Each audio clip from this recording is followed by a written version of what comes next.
आंखों में खून नहीं पानी भी चाहिए, सिर्फ आंखों में खून नहीं पानी भी चाहिए, ऐ खुदा मुझे दुश्मन भी खानदानी चाहिए। नकहाई की ये कर्म भूमि अपने आप में एक ज़बरदस्त इतिहास समेटे हुई है।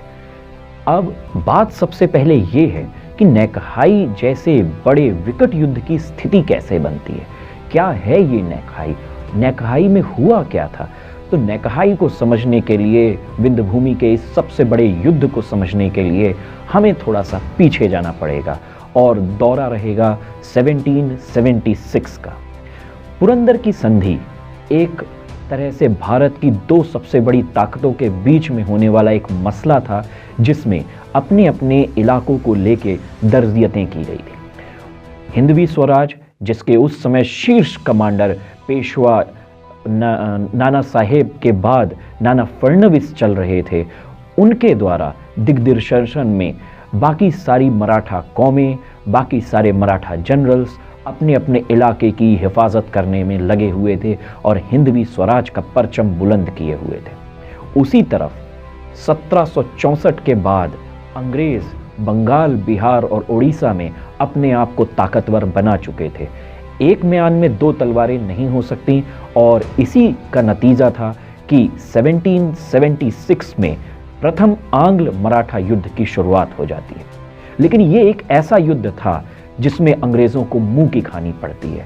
अंग्रेज कई जगहों पे हारते हैं, जिसमें से कुछ बड़ी इंपॉर्टेंट लड़ाइयाँ थी, जैसे बड़ा गांव का युद्ध। बड़ा गांव का युद्ध सिंधिया के मार्फत अंग्रेजों को धूल चटाई जाती है।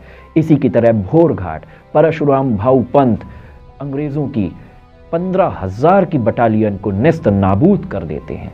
सिरोंज में होलकर इसी तरह अंग्रेजों को खत्म करते हैं और बनारस और चुनार घाटी में कालिंजर शिर्के, चित्रकूट शिर्के, मटोंड शिर्के के मराठा सरदारों के द्वारा अंग्रेजों की मार होती है, उनकी हार की जाती है।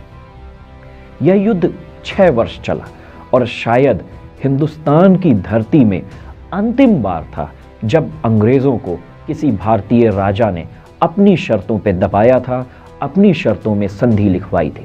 इस संधि के म्यूरल पेंटिंग्स आपको उत्तर पेशवे, पुणे के शनिवारवाड़ा और कई मराठा सरदारों के घरों में मिलेंगे, जिसमें अंग्रेजों के कमांडिंग ऑफिसर घुटने के बल बैठ के पेशवाओं से भीख मांग रहे हैं, पेशवाओं के सामने नतमस्तक हो रहे हैं कि हमें इस हार का इल्तिजा है, हमें इस युद्ध की इल्तिजा है, हमें माफ़ किया जाए। इस संधि को सलभाई की संधि कहते हैं, जो 1782 में की गई।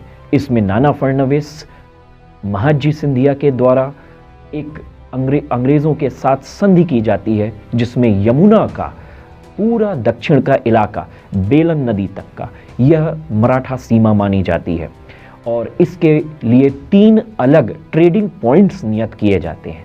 सबसे ऊपर बनारस, दूसरा संबलपुर और तीसरा चुनार। यह सीमा सलभाई की संधि एक बड़ी इंपॉर्टेंट संधि है हमारे हिंदुस्तान के इतिहास में, क्योंकि यह संधि 2 महान ताकतों की 14 वर्ष के लिए लड़ाई को, आने वाली जंग को रोक देती है। यह 14 वर्ष शांति से तो गुजरते हैं, लेकिन अंग्रेज अपने इस वनवास को बड़ी ताकतवर तरीके से पुनः तैयार करना शुरू कर देते हैं, अपनी शक्ति बटोरना शुरू कर देते हैं। और यह 14 वर्ष बाद 1796 के आसपास, जब अंग्रेज पूरी तरह से ताकतवर हो जाते हैं, प्रभुत्व संपन्न हो जाते हैं, तो अंग्रेज इस पूरी मराठा रियासत के बीच में एक कमज़ोर कड़ी को ढूंढते रहते हैं, जहां से उनको इस मराठा साम्राज्य के खिलाफ, हिंदवी साम्राज्य के खिलाफ, हिंदुस्तानियों के खिलाफ, हिंदुस्तान की सबसे बड़ी ताकत के खिलाफ एक एंट्री पॉइंट मिले।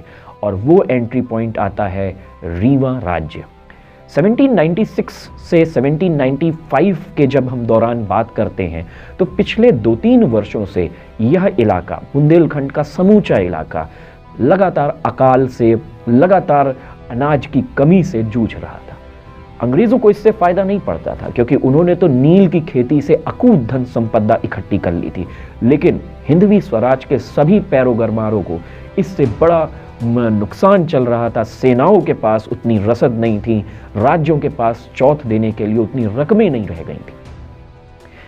यह तो बताना संभव नहीं है कि किस कारणवश कैसे अंग्रेज रीवा राज्य के अंदर प्रवेश कर ले जाते हैं, लेकिन 1796 में फाल्गुन में अंग्रेजों की एक पूरी की पूरी बटालियन चुनार से होते हुए सलभाई की संधि का अपमान करते हुए बेलन नदी को क्रॉस करके रीवा राज्य के मुकुंदपुर में आके बैठ जाती है। यह खबर मराठों को लगती है, जो इस पूरे इलाके को हिंदवी साम्राज्य का चौथ इलाका मानते थे।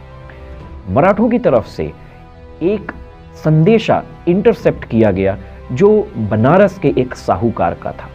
वह संदेशा ऐसा चलता है, राजे कैसे कौन हबे, अब राजे फिरंगिन पहुंचे देश मां, असल नायक के भेष मां, रीवा राज्य तुलसी के चौरा, यहां आऊ बेटा भस्म हुई जाबे।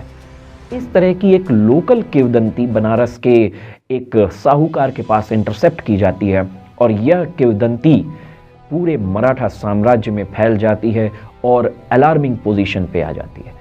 नाना फडणवीस के आदेश अनुसार नाना फडणवीस को जब ये बात पता चलती है तो वो नॉर्दर्न टेरिटरीज, उत्तरी नर्मदा टेरिटरीज के जितने भी सूबेदार थे उनको संकेत देते हैं कि इस बात की खबर ली जाए, इस बात की सच्चाई पता की जाए।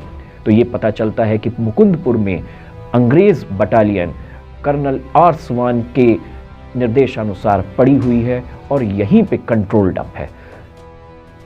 ये 1796 का एक ऐसा विखंडन बनता है जो आने वाले समय में नेकहाई की जंग का प्रारूप तैयार करता है। 1796 में दिनांक 8 दिसंबर को उत्तर प्रदेश के कालिंजर, चित्रकूट, करवी, अतर्रा, माणिकपुर और लगे हुए कुछ इलाकों से 8 मराठा सरदारों के अंतर्गत, जिनके सबसे सुप्रीम कमांडर थे नायक यशवंतराव भाऊ साहेब, जिनको नायक जसवंतराव के नाम से भी जाना जाता है, इनके सेनापतित्व में 10,000 का शाही नीले घोड़ों से लैस मराठा हुजूरात शिरका रीवा राज्य को इसी संधि के उल्लंघन पे घेर लेता है। मराठे अपनी तोपें कैमार की पहाड़ियों पे लगाते हैं और यहां से दोनों तरफ, चाहे वो मुकुंदपुर हो जाए, चाहे वो रीवा राज्य का किला हो जाए, यहाँ की बराबर दूरियों को निर्देशित करते हुए इन दोनों के ऊपर गोलाबारी शुरू कर देते हैं। और ये गोलाबारी इस उद्देश्य के साथ की जाती है कि अगर रीवा राज्य में कोई ऐसी जनमानस की संधि है, कोई ऐसी विकट शत्रुता है, कुछ ऐसे परंपरागत रूप से कमियां हैं, कुछ ऐसी संघर्षशील बातें हैं जिसको बताया नहीं जा पा रहा है, तो रीवा राज्य रिस्पॉन्ड करे। और साथ ही साथ मराठों का जो पुराना एम था सलभाई की संधि का कि मुकुंदपुर में अंग्रेज बटालियन जो पैबस्त है उसे बाहर निकाल के हिंदवी स्वराज की सीमाओं को अमर किया जाए, जागृत किया जाए, ये उद्देश्य के साथ नेकहाई की जो जंग है उसका प्रारूप तैयार होना शुरू हो जाता है। तो अगले भाग में हम लोग नेकहाई की जंग के ऊपर चर्चा करेंगे। धन्यवाद।